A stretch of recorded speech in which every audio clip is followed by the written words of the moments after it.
JamesAllen.com is the online destination to easily design a customized engagement ring and save up to 50% compared to traditional stores. You pick a diamond, whether it's lab-created or earth-created, James Allen has over 200,000 conflict-free stones. Then you pick your ring setting and metal. And if you need some help, they have real-time diamond consultations available, where an expert can walk you through it all. Get 25% off your order at JamesAllen.com, code podcast. That's JamesAllen.com, code podcast.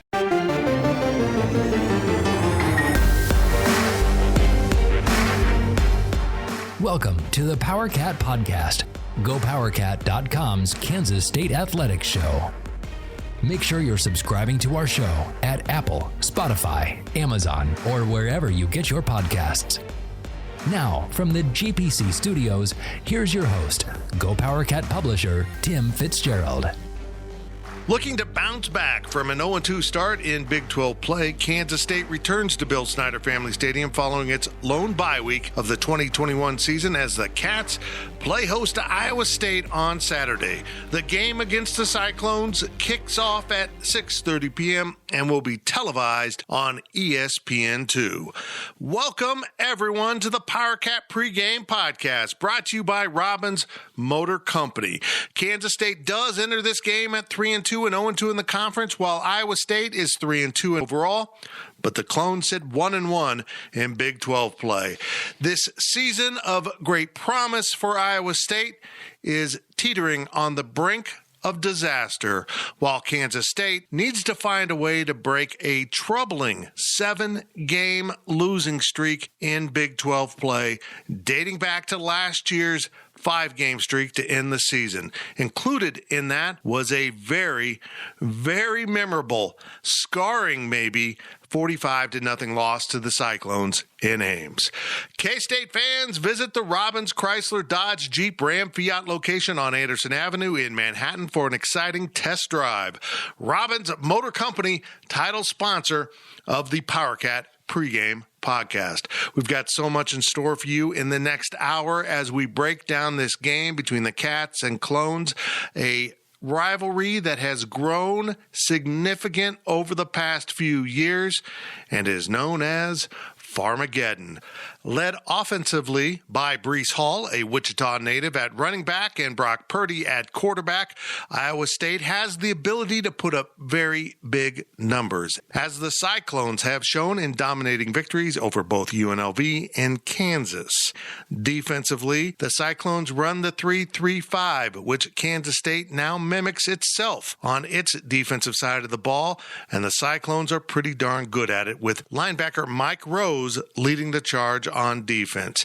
This Iowa State team was poised, promised a top 10 Big 12 championship type of season, and it has all started to spiral out of control already for the Clones and Coach Matt Campbell. An early season loss to Iowa, which turns out to be one of the better teams of the nation, followed by a road loss to Baylor, has put this Iowa State team in a precarious position. They are 3-2, as I have mentioned, but they are also heading into the teeth of their schedule. The hardest games seem to await the Cyclones, while the Cats are going through that stretch right now, with losses at Oklahoma State and Oklahoma 2 weeks ago, heading into the bye week last Saturday. Iowa State rounds out a trio of significant challenges to open Big 12 play for the Cats before their schedule becomes a bit more manageable, heading all the way through to the end of the season when the Cats close at Texas. This is an enormous game on so many fronts, and that is a topic we will discuss throughout today's show as we bring in Ryan Wallace from the Go PowerCat staff. Our Go PowerCat football analyst Brian Hanley will join us in the second portion of the show. Brian, of course, was an offensive lineman on the 97 and 98 Kansas State teams. A pair of seasons that almost mimics what the Cyclones had hoped for. If you recall, in 97, Kansas State had a breakthrough season, went to a major bowl in the Fiesta Bowl, and had a dominating victory. Well, Iowa State had a big year last year, played for a Big 12 title, didn't win, but then went on to bowl play with a significant win. The difference, of course, is Kansas State fulfilled much of its promise for the 98 season, falling one game short, one victory short, as Kansas State fans know all too well from playing for a national title. On the other side, Iowa State has already seen those hopes unravel, and now you start to wonder what the Cyclones will have in their tank as they come to Manhattan. It seems that this game would be one of great urgency for the Cyclones as for the Wildcats, and as you will hear throughout this show, this indeed has become an interesting rivalry with one exception, the fact that Kansas State has mostly dominated this rivalry over the seasons. In fact, Kansas State has won 25 of the 32 meetings since Bill Snyder arrived in Manhattan in 1989. It's an impressive stat. And of course, Kansas State won 10 in a row leading up to the 2018 season, when Iowa State finished K-State's season and drove, unfortunately, Bill Snyder into retirement with a win in Ames. Chris Kleiman's first game against Iowa State was in Manhattan in 2019. He won, and as I mentioned, last year was the disaster in the corn for the Wildcats, as they were seriously depleted by season's end due to injuries, COVID, and other issues in the locker room. But Chris Kleiman opted to play that game instead of declaring a no contest, and boy, the Wildcats took it on the chin that day. A loss that he now hopes serves his team well. It added experience and probably a whole bunch of motivation for this game. And now let's bring in our first guest of the show, Ryan Wallace, who's been with us for a very long time at GoPowerCat.com, does an incredible job covering recruiting and, of course, helping with team coverage. And make sure you're subscribing to GoPowerCat.com so you can get all of Wally's insights on the recruiting trail and the locker room for this Kansas State team. Wally, let's just start it off here. I just want to get your temperature on this. I want to gauge your feelings. What do you think about Farmageddon? You know what? I don't mind it. I kind of like it. It's clever. You know, it fits both teams really well. I'm kind of like you on the walk and talk. I'm growing on the idea of maybe getting a trophy for this thing. But yeah, I've grown to really like it and appreciate it because, again, it's, as we're going to talk about, I'm sure today, it's two very similar teams, fan bases, universities, you name it. And there's a budding rivalry between these programs kind of off the field. This is a big game in terms of recruiting. I know recruits don't decide on one game, but damn it, Ryan Waltz, Kansas State needs to turn this around and get back on top of Iowa State because they're getting beaten out on the recruiting trail on a fairly regular basis by the Cyclones.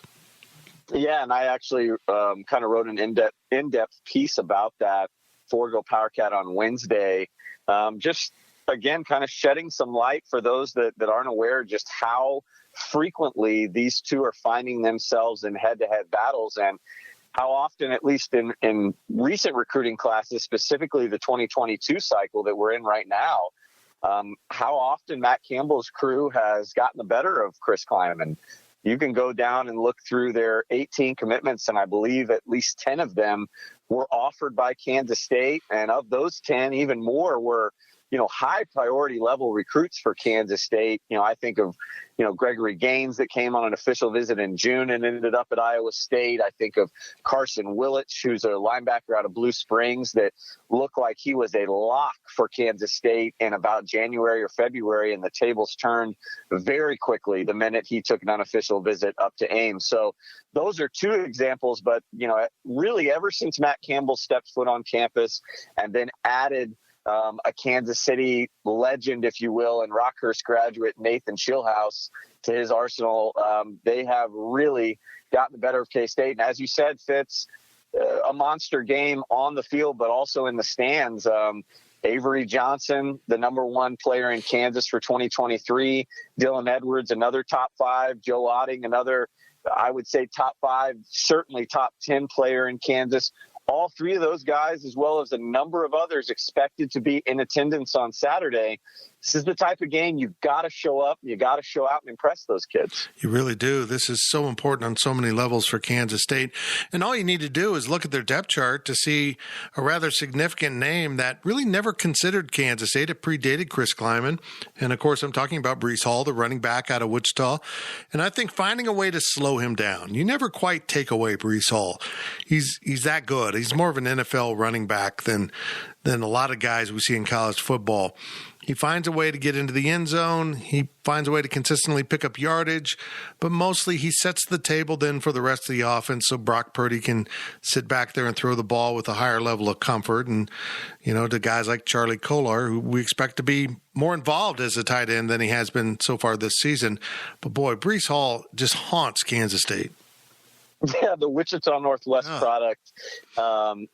He's been the definition of consistency over his career at Ames. And, this year, for some of the offensive struggles that Iowa State has had, I don't think when you go back and watch tape and crunch the numbers, I don't think a lot of it has to do necessarily with Breece Hall. He's held his end of the bargain. As you said, Fitz, he's not a breakaway runner. He's not a guy that's going to explode for 80, 90-yard runs, but he's a guy that is going to wear you down and take a toll, whether between the tackles or hitting you on the outside and making you, forcing K-State defenders to tackle well in space.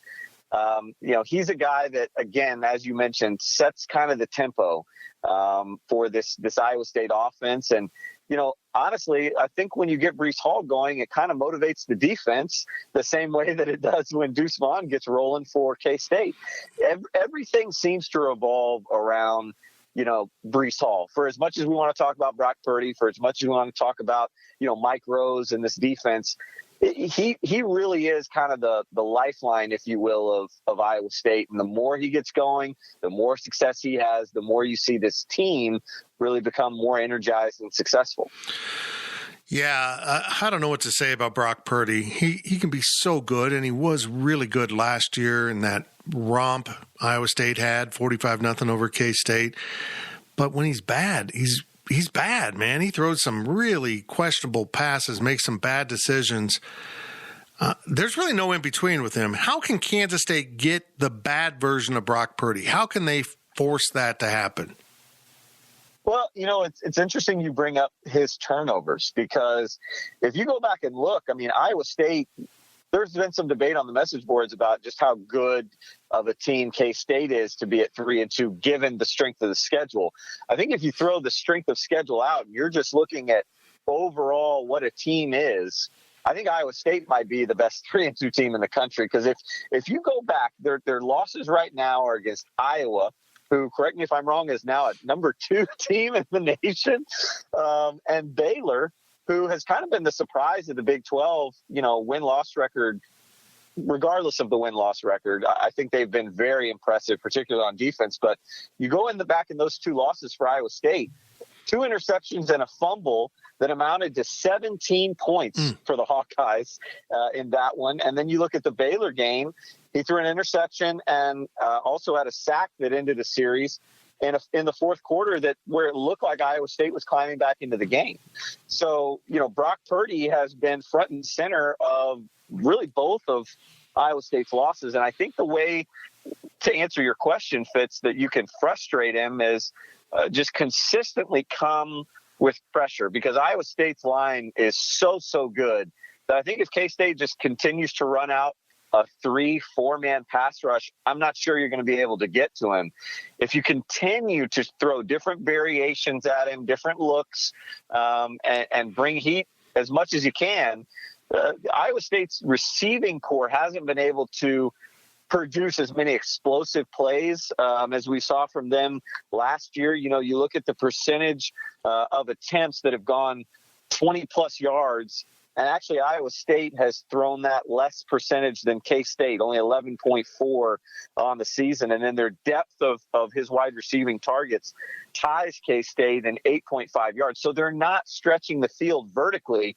And what I mean by that is I think K-State can afford to take some gambles with some pressure out of the defensive backfield and, really go not necessarily man-to-man, but not expand a lot of deep coverage and get worried like they did against Oklahoma of getting beat over the top, because Iowa State hasn't shown that to this season. So again, a lot of variations, throw a lot of different looks and bring a lot of pressure from, the back half of this defense to make Brock Purdy aware of all different levels of the defense.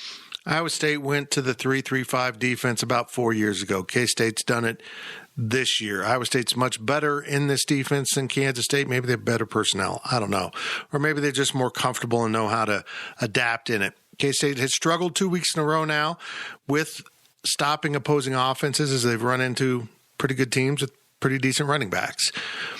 But on the other side of the ball, Kansas State has struggled against the three-man fronts in the past. Does this help K-State now that they're seeing it regularly in practice?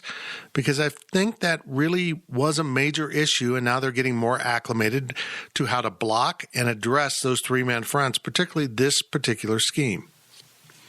Yeah, I would think so. And I think, that's even more amplified coming out of a bye week, whereas we talked about Chris Kleiman and the way that they self-scouted this week, really looking inwardly at themselves. I think that bodes well for Kansas State going against the experienced pass rush of Iowa State. You mentioned the personnel. These guys are built to run a 3-3-5 because, that is what they have recruited for. That is what they have been taught to run from day one in Ames. And so they've compiled a group of guys that fit the scheme and know the scheme really well. And that's why they're the number one defense right now in the Big 12. And, they're top 30 in third down defensive efficiency. And, they're not going to make a lot of penalties. And one of the best first down defenses that you're going to see as well. Number 2 in the country. So I think Kansas State has their work cut out from them just from the standpoint that this is one of the most experienced groups that they're going to see in the Big 12. But I also think that Iowa State has shown, some slight instability in their defensive secondary. And so getting Skylar Thompson back, who's able to make all those pre-snap reads, might bode well for Kansas State to be able to maybe air it out a little bit more effectively and a little bit more than we've seen this season. Again, as long as the offensive line holds up. But as you mentioned, I think that what we've seen to date already this season and over the bye week fits very well going into this matchup for K-State's offense. Both teams are 3-2. Both teams never imagined being 3-3 at the midseason mark. After this game, Kansas State does go into a grouping of games that seem a little bit more manageable. They go to Tech, they've got go road trip to Lawrence, still in there, TCU, on and on. Meanwhile, Iowa State turns around next week and plays host to Oklahoma State. Then they go to West Virginia, and then they have Texas. This is an enormous game for them. If they end up 3-3 heading into that, this season could shatter on them in a way that, frankly, nobody ever imagined. They could just come apart at the seams. They could, but I wonder how much that's actually in the mind of Matt Campbell, only because he has such a veteran-laden group. I don't think that if Saturday night becomes a dogfight, and I expect it will be, just because these two teams are so complimentary of each other, and because of what happened in Ames a year ago. I think K-State's very, very hungry for this one. I'll get back to that in a second, but I don't see Iowa State coming apart at the seams. I think that they could have come apart at the seams after the Iowa game. That's a game that and a rivalry game they put a lot of emphasis on. And they really had to claw their way back to even get back into that game. And then they lose it. Then they play a UNLV team that, for all intents and purposes is, equally garbage to Kansas. And they come back and kind of tried to sleepwalk their way through Baylor. I think they thought maybe they were better than they were, and got beat. So I think they've already faced enough adversity, Fitz, where I just don't know if they're going to let things snowball. If they haven't let it snowball yet, I just don't know if they will win or lose to K-State, because they got in the Big 12 championship game last year with 2 losses. Who's to say that they can't scratch and claw their way back with 3? Who knows? But as for K-State, Fitz, I wanted to get back to what you were talking about with them just for a second and how big this game is for K-State. One fear of mine, and granted, K-State has some great senior leaders themselves, Noah Johnson, Skylar Thompson, Jerron McPherson, but in a same manner that Iowa State puts so much emphasis on Iowa, I wonder if there's been an enormity of emphasis put around this Iowa State game for K-State. From what I'm hearing, it sounds like this is one that the staff really wants. This is the one that the players really want. To be frank and quite honest with you, Fitz, K-State wants to be Iowa State right now. And I think that's maybe one of the reasons why this has become, such a passionate rivalry, particularly with K-State fans, is because they see what Iowa State has done and what they continue to do. And they're kind of mirror images of K-State. It's why can't we do that? And now you have Chris Klieman that's kind of taking that 3-3-5 defense, that's taking the double tight ends and everything that, Brock Purdy and that system is doing on offense. They want to be Iowa State. And to be Iowa State, you got to beat Iowa State. And so there is, I don't want to say a concern. It's not a concern until K-State loses the game, if they do. But if they do, how much of a toll does that one loss take on the Wildcats? Yeah, very interesting point. This game is big for Kansas State in different ways. I mean, they can still come back from 3-3. Won't be good. Sure. It might set the table in a really bad way for them, but just the simple fact that they have Tech, KU coming up, TCU in the middle of that, there's a pathway to succeed.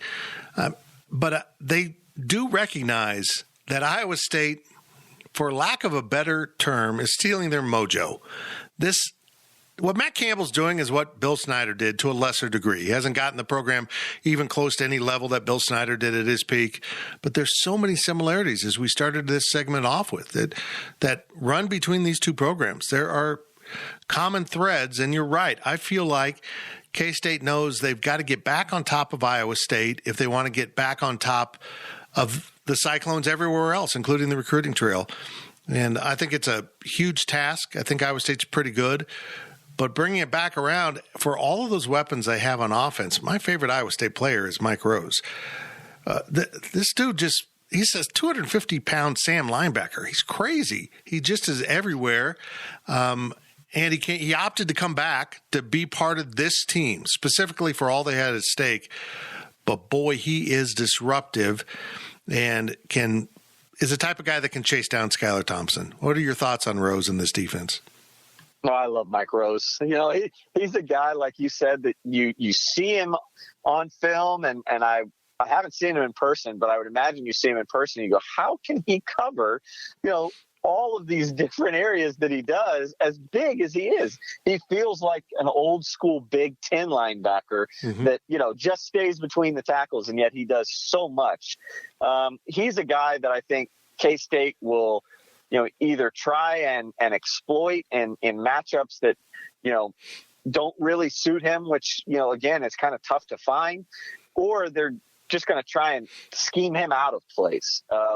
Last year, I think not having Skylar Thompson in this game made a difference among a myriad of other reasons, because I know, as you've mentioned before, and as most fans recognize and know, K-State could have very well canceled or opted out of the game in Ames last year because of just the toll that COVID had taken on the roster at that point.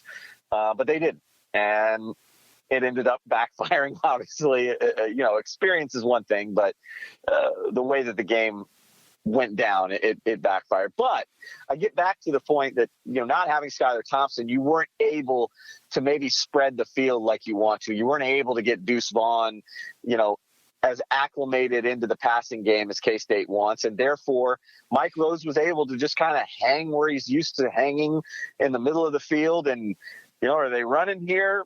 I'm going to just go and attack the run. And if not, these other guys can handle everything else. And so I think that, the more that K-State and Skylar Thompson can make some adjustments on the fly, and again, try and get this offense going the way it was against Oklahoma, the way it was against Stanford, I think that will try to get some of this experience that Iowa State has on defense uncomfortable. Here's a couple things straight from the Iowa State notes that catch your attention. Breece Hall owns an active streak of tallying a rushing TD in 17 consecutive games. That's a Big 12 record. That's incredible. This one, though, is stunning. In its last 10 games dating back to 2020, Iowa State has given up just 35 points and 2 touchdowns in the second half. And of course, they put the note here, excluding non-offensive TDs, because they're talking about their defense, has given up 35 second half points in 10 games. That's incredible. That tells me K-State better not have a slow start, and they better go find some non-offensive touchdowns if they want to win this game. Well, I'm glad you brought that up because, not only can K-State not afford to have a slow start, but K-State also can't afford to have a hot start and then let their foot off the gas. Right. Iowa State has done it already this season, and the stats that you just mentioned, further validate that. But they got down against Iowa, clawed their way back. They got down against Baylor, clawed their way back. And again, as I mentioned earlier, if it weren't for some turnovers, the momentum was on Iowa State's side to make comebacks in both of those games. But unfortunately, the turnovers have been very costly. They haven't created a lot of havoc. They're very good at keeping you from scoring, but they haven't created a lot of turnovers that we saw from this group last year. And they haven't had a lot of explosive plays. I'm thinking not only just vertically in the offensive passing game, but also in things like kick return. Their field position, starting field position has been terrible. And so they've really limited themselves. And that's what I said earlier. They're such a better team than I think people realize. They have almost lost games, shooting themselves in the foot more than they've faced a team that has just straight up beaten them. And so to get back to the message that you just described, it's going to be a raucous environment, but that environment with K-State's home crowd has to be from start to finish, regardless of whether K-State is up or down, because Iowa State, they're going to play until the very, very last whistle. Yep, indeed. So far, Iowa State, as I mentioned, 3-2, 1-1 in the conference. They beat Northern Iowa 16-10, lost to Iowa 27-17, beat UNLV 48-3. Lost at Baylor 31-29, and then beat Kansas 59-7. Does Kansas State win this game, Ryan Wallace? That's, Ryan Gilbert was asking me for our picks of the week. And obviously those deal with the spread. And I believe the spread was -6.5. And I think history falls on the side of K-State, on top of the fact that they're going to be at home, on top of the fact that it's a night game, and on top of the fact that K-State is coming off just a massive blowout loss to Iowa State last year, that I think K-State can cover.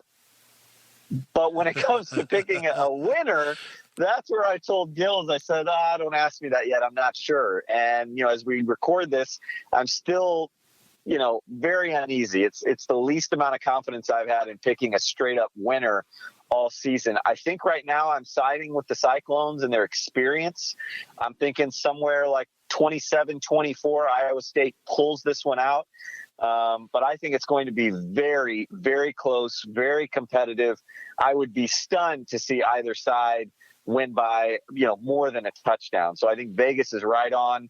Again, I have a feeling K-State will cover.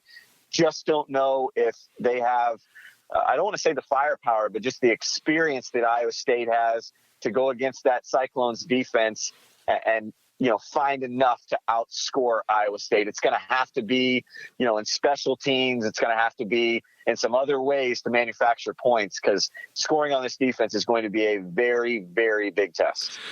Well, it's going to be interesting at Bill Snyder Family Stadium. Farmageddon is typically very entertaining. Last year was an outlier with the blowout for the Cyclones.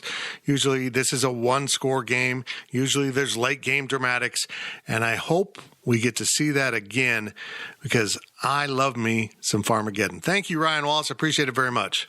Thank you, Fitz.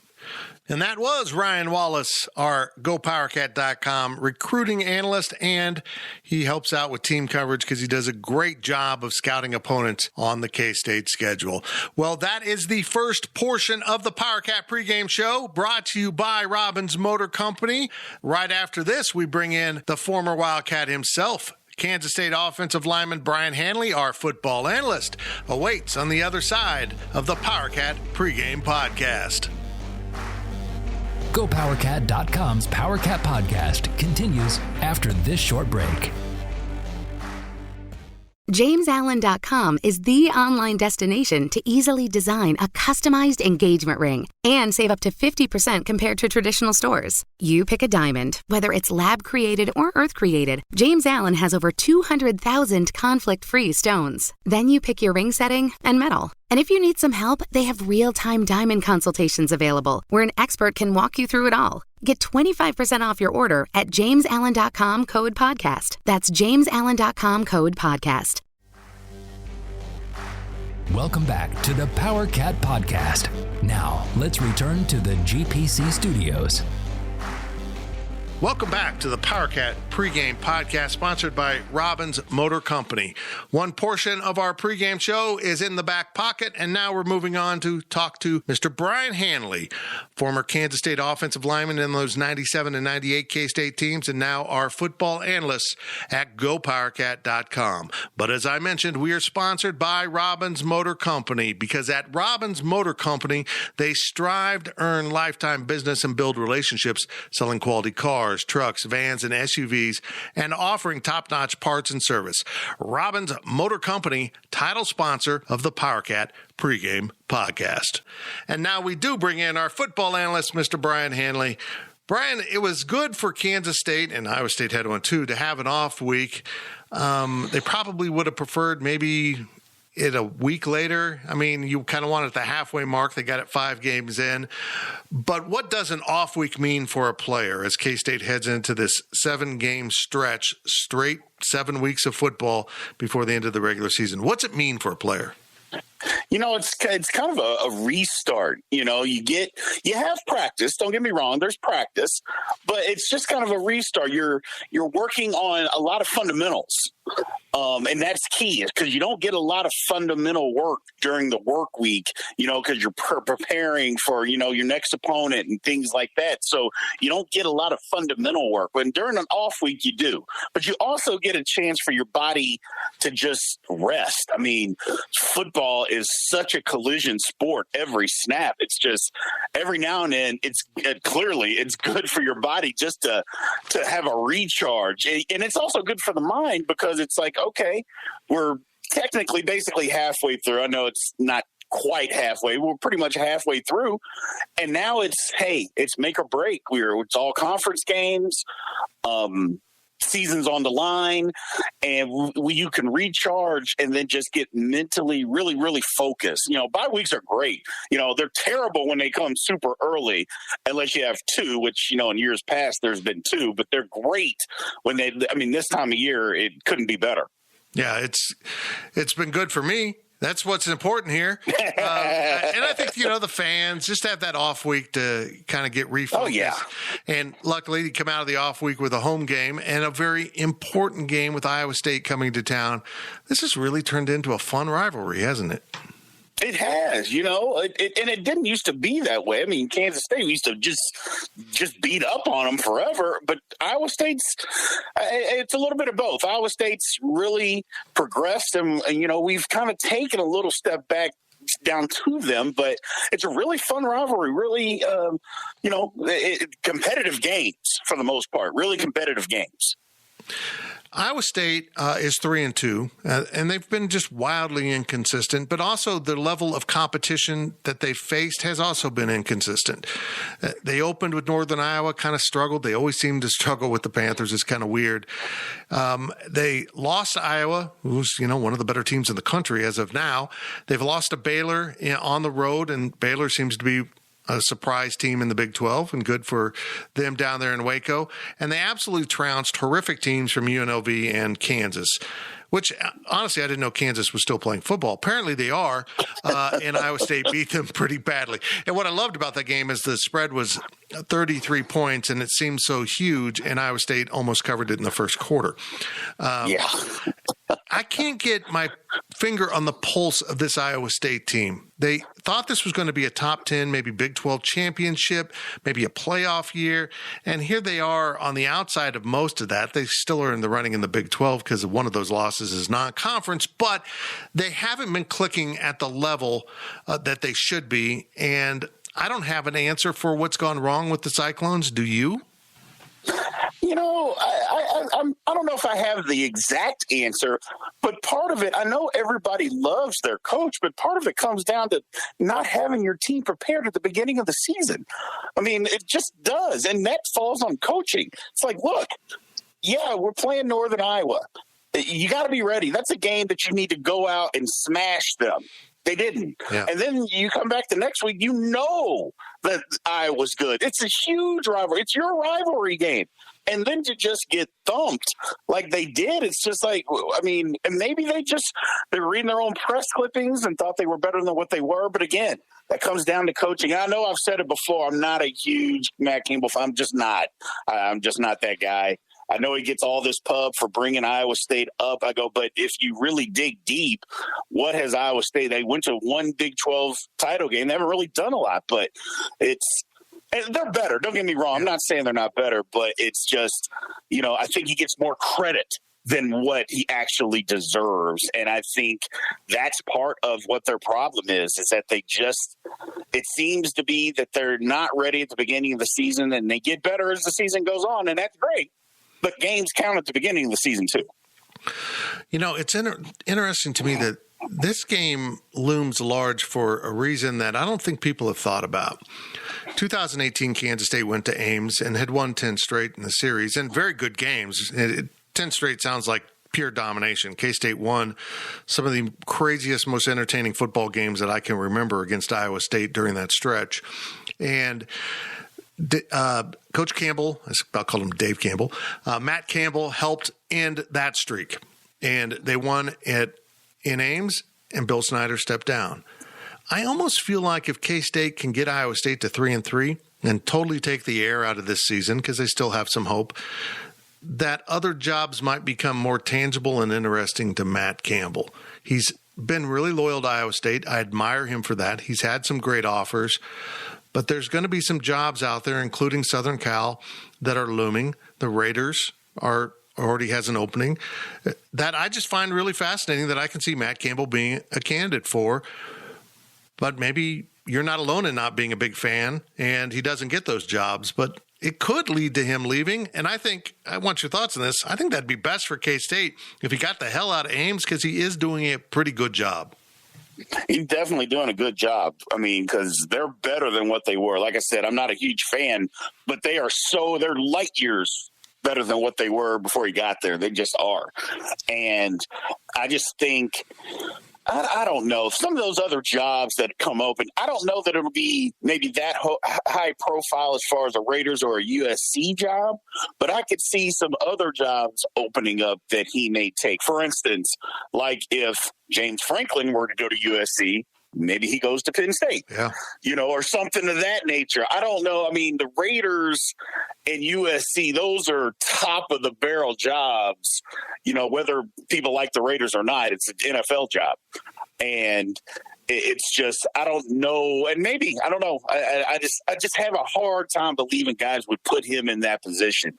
But like I said, if somebody goes and takes those two jobs from the college ranks or somewhere, maybe he goes and takes the job there. But you're right. It would definitely be good for Kansas State to get him out of there, because he's done a great job for Iowa State. And again, it's not that we want a program to be bad, but we want their program to be bad. Exactly. And because they're very comparable, and we do find in covering recruiting at Go PowerCat, K-State and Iowa State overlap a whole hell of a lot in recruiting. Right. And particularly in the Kansas City area, where they've done a really good job of recruiting, and getting those coaches out of there might be very helpful. Let's talk about some of these players on Iowa State, though, because they have some players I absolutely love. I love Breece Hall. I think he's a fantastic running back. It's a damn shame that he left the state of Kansas. It's a perfect example right there, and went to Ames from Wichita. But I think he's an NFL-style running back more than, say, Deuce Vaughn. But I think he's the key for Kansas State. Kansas State has let opposing running games do enough damage the last two Big 12 games that it has popped the passing game wide open, and then everything just kind of fell apart for this defense. Stopping Breece Hall for me is job one And I say that recognizing that if Brock Purdy gets going, K-State's screwed because he's really good when he's really good and he's bad when he's not good. But a key to that is Breece Hall opening up the passing game. Can Kansas State slow him down? They didn't last year, and they have struggled against the run as of late. They're going to have to do something different than what they've done the last two games. It's kind of what you mentioned. As far as Brock Purdy is concerned, he can be really good and really bad, but I feel like he's always really good when they can also run the ball. So if they can't run the ball, I don't know how great he actually is or can be. The problem with K-State the last two games, we've taken away nothing. So if you're not going to take away anything, that's a problem. You got to take away something, take away the run or the pass, whatever it is. But in this game coming up, it's dropped. I mean, number one, you have to stop the run. If we can stop Breece Hall, I really, really like our chances. But we're going to have to do something different than what we've done the last two games. So hopefully that's something the coaches have been working on.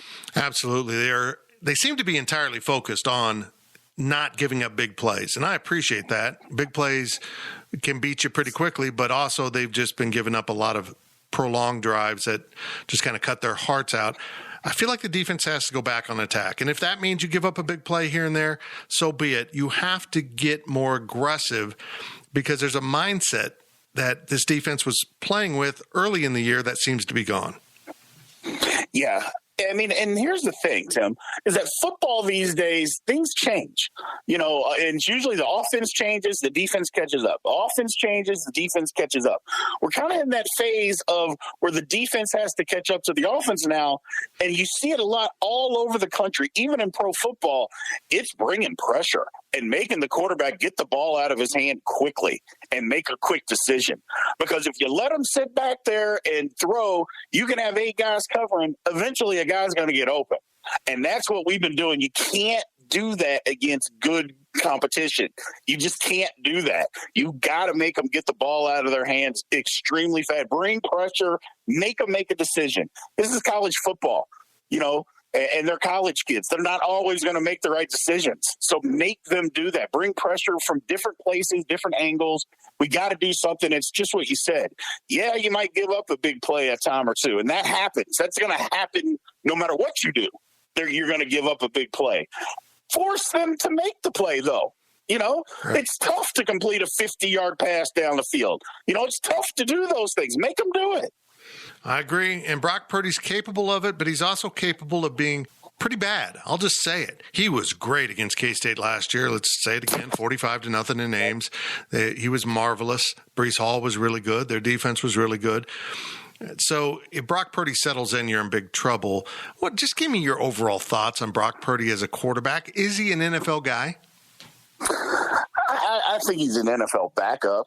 Yeah. I don't think he's going to be a guy that's going to go and start for you 16 games. He can give you a spot start here or there, but he's not going to be a guy. He's definitely a guy that can be in the league.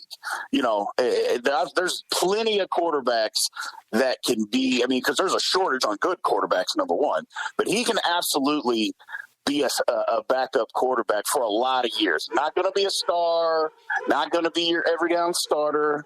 That kind of stuff's not going to happen, but he can play a little bit. Well, it's going to be interesting. I like Brock Purdy, but when he's bad, boy, is he bad. He really struggles quite a bit. On the other side of the ball is another one of my favorite players in the Big 12, and he had an opportunity to go to the league and decided to come back for this season because of the promise that was on the table for Iowa State that hasn't worked out. Mike Rose, he is a 250-pound Sam linebacker. It's just crazy to me in this day and age that a guy at 250 is playing strong side linebacker so well, so disruptive. He's just a playmaker over there. Lovely hair, too, may I add. And I love the guy. I think he's a great player, and he's someone that K-State's offense is going to have to be very, very aware of throughout this game. Yeah, absolutely. I don't know that you've ever seen a linebacker that's, playing Sam linebacker like that. That's big for a Sam linebacker. He plays it extremely well.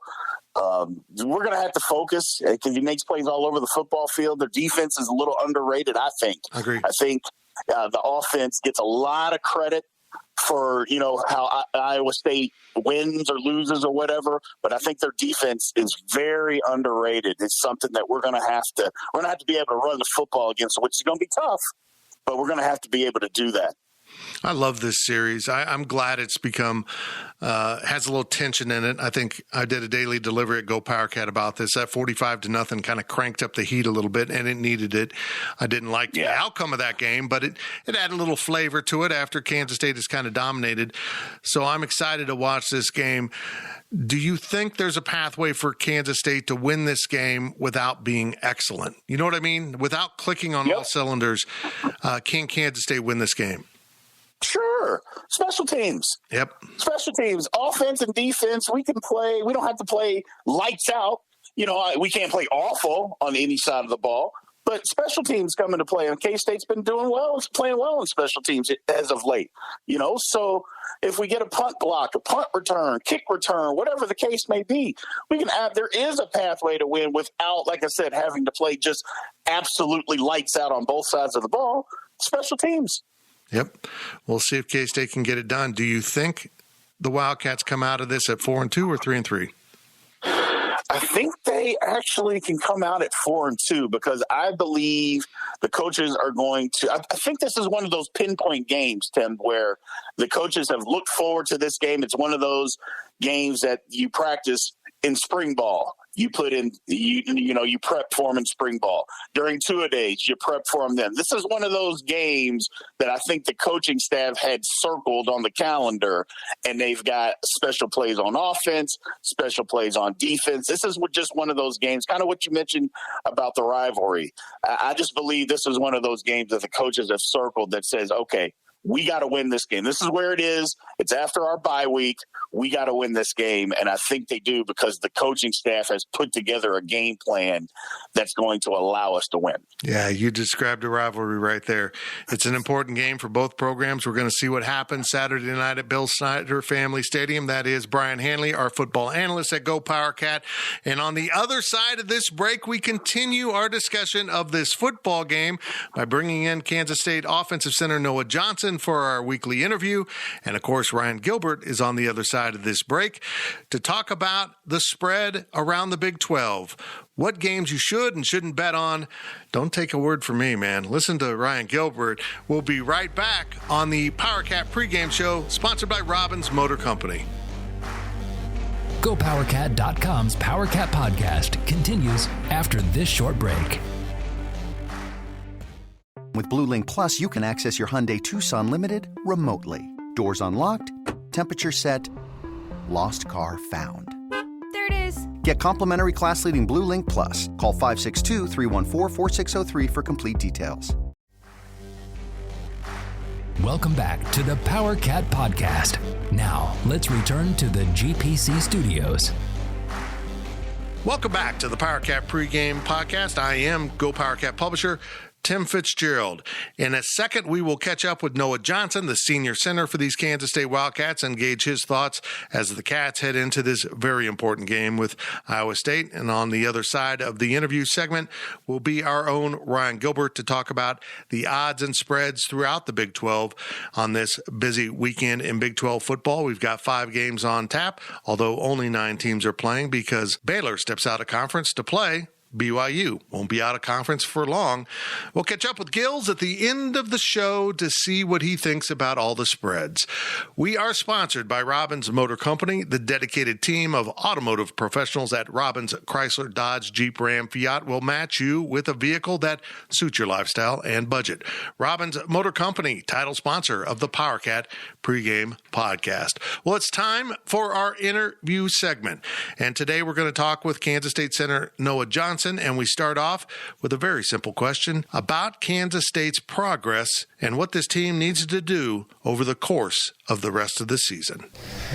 We just got to keep improving. And, I think sometimes in college football you're so judged off the performance and wins and losses, but you just have to trust your process. And I know that's what our team is doing, and continuing to trust our process and trust our program, and just keep putting in the work every day and keep preparing, and every day, every game is a learning opportunity, and I think that's what Coach is kind of referring to when he says our best days are ahead of us. Is we're getting better each week. The scoreboard might not show it every time, but I believe and I know that everyone on this team is learning from wins or from losses or from whatever period it is in practice. We're all trying to improve every day, and I think that's going to carry on to the rest of the season. Is never shaking, never wavering in our belief and what our goals as a team are, and being in it for the long haul. Whatever happens, staying together and keep just continuing to believe and continuing to improve. And, of course, Kansas State did lose to Iowa State 45-0 last year in Ames, really the only blowout of significance in a long time in this series. Does this team think about it very often? Here's Noah Johnson. It's hard not to, the way they put it on us last year, but you can't live in the past. And this is a big game for us this week. They're a great team. It's an awesome rivalry, but it's the next game. And the more pressure you put on yourself to do this or do that because of who you're playing, you're taking away from us and our team, and that's what the focus needs to be on is the group of guys at our locker room and just taking it one day at a time. That's really what we've been stressing since last Saturday is don't look too far ahead. We got to win every day last week. We got to take it one day at a time, and now we had a great first day of practice yesterday. We got to win today, win tomorrow, win Thursday, win Friday, and then you set yourself up for whatever happens on Saturday. And with Iowa State coming in, that's kind of the attitude you have to be successful because they're going to bring their best. They're a really, really good team, a ton of experience, and like you said, they beat us pretty bad last year, but we're a different team this year, and we're not living off past success. We're not living off past failure. We're living in the present and just trying to take it one day at a time. And finally, we wind this up with another question that I think is really important. Is this really a rivalry? Is Farmageddon a real thing between the Cats and Clones? For me, when I was growing up, I never even knew really that Kansas State and Iowa State was as big of a rivalry as it is. But since I've joined the program, I think the cool thing about it is we have two very similar programs that seem to be built kind of on the same values and the same cultures of under-recruited, maybe undervalued guys who come in and put in the work, and it shows on Saturday. And then you got two programs in the Midwest, same type of ethos, same type of kind of those communities, and it's really cool. I don't know how many other rivalries are based around farming, but that's pretty cool. That's what makes K-State great, and I'm not a part of Iowa State, but that's probably what makes them great too. It's a unique thing, and 6:30 p.m. night game between two really good teams who both need a win at this point in time. It's, man, what more could you ask for? And it's what I'm just incredibly excited about, and I know this whole team is. That was Kansas State center Noah Johnson talking about Saturday night's game with the Cyclones and the similarities between the two programs. And now we bring in Ryan Gilbert, someone who's very similar to me in age and good looks, to talk about the betting angles of this week's action around the Big 12. Hi, Gills. How you doing, man? Good. How are you feeling? I'm fine. I'm hanging in there. Sure about that? No, I'm not. Never am. But we're going to knock this sucker out. A full slate of games. Well, not a full slate. There's one non-conference game. I want to start with that game because it feels like a conference game, but it's not a conference game. Someday. It's intriguing to me that this game's on the schedule. BYU at Baylor, a future Big 12 game. BYU opened as a 1-point favorite in Waco, and it's flipped to 6.5 points for the Bears.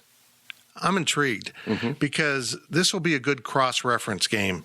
Yeah, I know you can't read everything into one game, but I'm intrigued by BYU. They got off to the fast start. They had a mistake-filled game against Boise State and lost last week.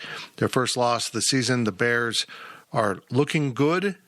But do the Bears win by a touchdown or more in Waco against the Cougars? Well, you mentioned the fact that they lost that game against Boise State and they had some costly mistakes that really costed them. And if you consider BYU a good team, I like good teams that come off of losses to come back the next week even stronger. So I like, let alone the fact that Vegas is giving us basically an entire touchdown with how the public's bet on this game, how it's flipped, 7.5 points. I like everything about BYU here. This is a future conference game, like you just said. And not that this game doesn't matter for Baylor, but Baylor could lose this game, and that has zero implications on anything Big 12 related, as far as getting to the championship game or something like that. So I think this game means a lot more for BYU. I really do. I think they're going to come out and have a good chance to win this game and certainly cover 6.5 point spread. I will be fascinated to see how these two teams match up so we get a bit of reference on where we're at here with these teams that are coming in, because I think they made some great additions to the conference. The big game of the week is Oklahoma State visiting Texas. Texas is currently a 5.5 point favorite in Austin against the, I'm going to say it, upstart Cowboys. I don't really fully understand that word, but I think an upstart is a team that wasn't expected to be good and now is trending up. Are they good, though? That's the question. Is Oklahoma State good? I feel like they are, but I also feel like they're just good enough to get by, because that's basically what they've been doing. But they have had back-to-back home games to start the Big 12. Must be nice, against Kansas State and Baylor, 2 games that you need to win on your home field, and they did it. Can they win in Austin? I'll say no. I mean, their only road game was at Boise State, and that's a game they should have lost when you look at what happened. They didn't score any points in the second half, and I don't want to say Oklahoma State's been lucky, but like you said, they're due to just kind of have things fall apart on them, so to speak. I think Texas wins, they cover. Texas has got to be angry after letting last weekend slip away from them. But this game could go either way. This is probably like the least confident game this week for this weekend's slate, but I'm going to go with Texas just because they're going to be coming out firing after that loss. I think Texas wins big. I think you're right. I think they've got something to say right now, and I can't figure out Oklahoma State. They're unbeaten, but how? I mean, they just kind of squeak by, which can be a sign of a good team. Don't get me wrong. Kansas State's had seasons when they just squeaked by. It's because they knew how to win close games, which is a trait of good football. Well, if Will Howard or Jaron Lewis just makes 1 or 2 plays, K-State would have actually had a real chance to beat the Cowboys down in Stillwater. Well, despite how terrible they played. You take away the fumble. You just take away the fumble. That doesn't happen. The whole game is completely different. Another game featuring 2 really good teams. Tech goes to KU. Tech, I don't understand Tech. How do you win at West Virginia and then turn around and lose and get blown out at home by TCU? Tech is a 16.5 point favorite in Lawrence. Now, let's put this in context. Tech is probably the 9th best team in this conference as we sit here today. That's how big a gap there is between 9 and 10 in the Big 12, that a 17-point favorite on the road. Does Tech cover that? I'll say so. You think so? And you mentioned the fact that Texas Tech, had a really bad performance last weekend, and the weekend before that they beat West Virginia. You're right. I think that's not really a matter of Tech being inconsistent. I think that's more of number 4 through number 9 in the Big 12. However you want to rank those teams, there's not a lot of difference in talent and skill sets on those teams. So until Kansas, back to the KU game, though, I think until we see Kansas cover a spread, don't bet your hard-earned money on this. They haven't covered this year, have they? They're 0 yep. And they've came close. They've given you reasons to believe, but until we see it, I'm not too high on Texas Tech at all, but certainly going to have to pick them over Kansas. Kansas has played Tech close. This will be as interesting a game as maybe KU plays this year. If they get absolutely smoked in this game, they've actually gotten worse, and I don't know how, because I think they have found a quarterback, but you got to find a lot more than that, apparently. TCU goes to Oklahoma. TCU coming off a big win. OU kind of had a big win. I don't know if you noticed that. OU is favored by 2 touchdowns, 13.5. I will take OU all day on this, even though the Sooners haven't been winning by big margins this year. They've been a team that's won a bunch of single-digit games. Do they get this 2 touchdown or more with a new quarterback? So we're recording this on Wednesday. Wednesday is today. You saw what happened with Oklahoma and Lincoln Riley canceling the media availability. Crazy. That's a distraction. And let's take the Chiefs, for example. Andy Reid went to the hospital a few weeks ago. I don't really know what for, but they lost that game against the Chargers. That team hasn't been the same. Yep. Chiefs are playing bad this year. Go back to the Super Bowl last year. Chiefs played awful when Britt Reid had that little car accident incident. Look at the Jaguars. They're obviously terrible, but Urban Meyer's situation isn't helping. And the last one I'll mention is the Raiders this past weekend. I think they're a lot better team than the Bears. But I forgot to factor in that John Gruden has a lot of distractions, and now he's gone. And they didn't cover the spread in that game. They didn't win. So I think the distraction in this game is a lot bigger than people are going to think. Sure, it has really nothing to do with much, but, I mean, let's set aside the whole binoculars thing with the student reporter. Look at Spencer Rattler and the predicament that they're in at quarterback. That's a distraction in its own. So I'm going to disagree with you. I'm going to go with TCU here. Do they win? Probably not, but look at K-State. I mean, they somehow, what was it, a 6-point game here in Manhattan? K-State had no business really winning that game. They didn't play awful, but you knew Oklahoma was going to come out of there with a win. But K-State still found a way to cover. I think it might be the same situation. The back door might be open for the Horned Frogs. Do they win? Like I said, no. But I think there's too many distractions going on in Norman to comfortably bet them to win by 2 touchdowns. So let's touch on this. Lincoln Riley's really mad. The student newspaper had a reporter go to, I believe, a public parking garage or some kind of public building, dorm or, and look into onto the practice field with binoculars and notice that Spencer Rattler was not taking snaps with the number ones. Reported that. You're a few months removed from being a student and a student journalist.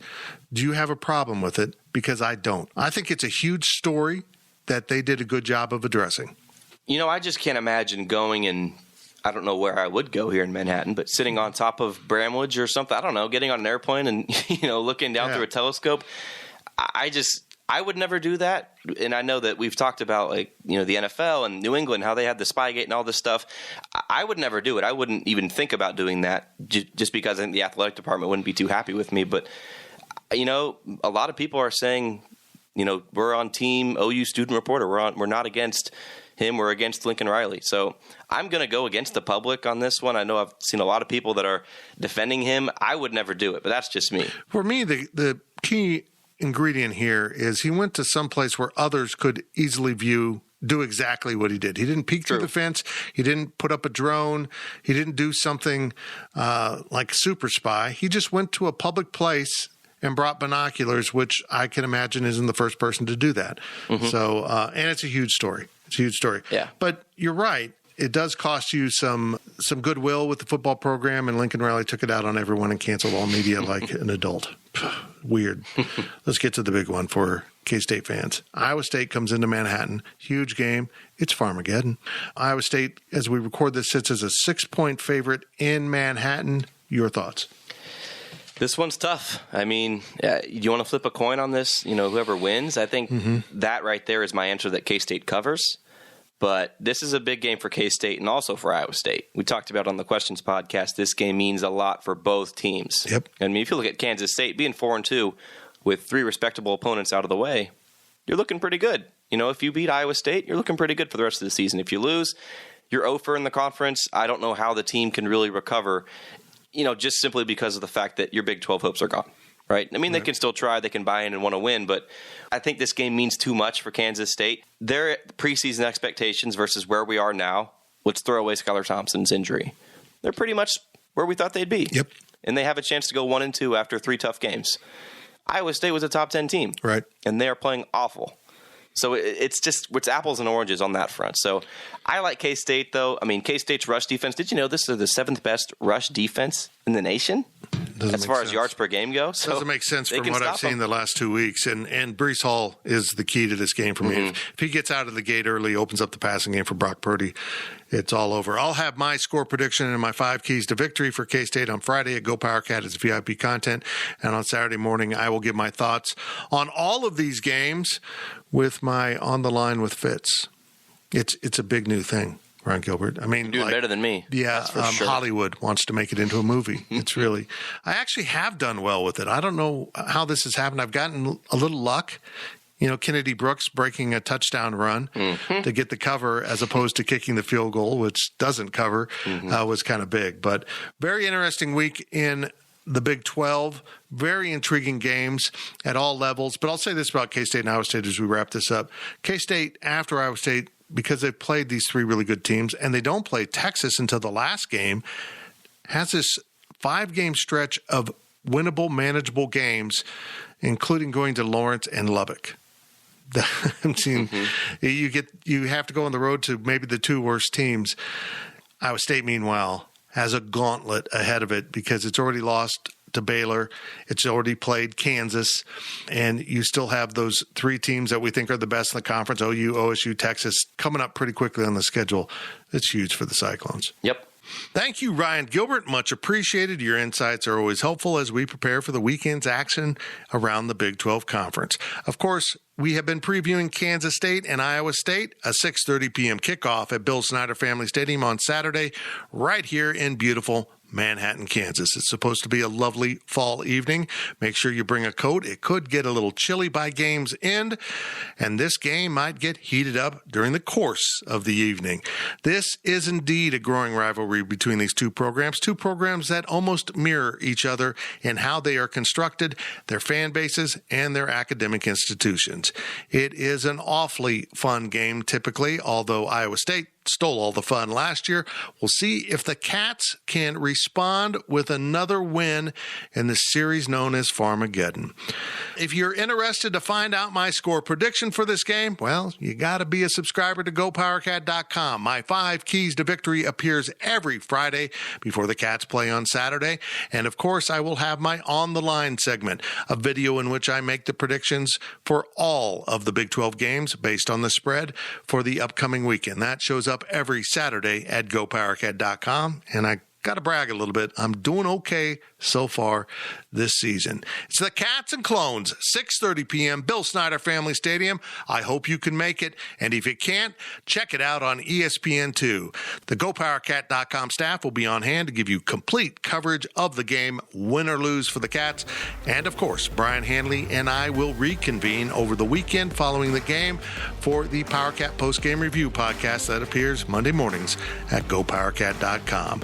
Have a great time at the game or watching the game. I am Fitz, and we will talk to you real soon.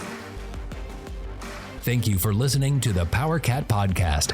Make sure you're subscribing to our show at Apple, Spotify, Amazon, or wherever you get your podcasts. PowerCat Podcast, all rights reserved, GoPowerCat.com.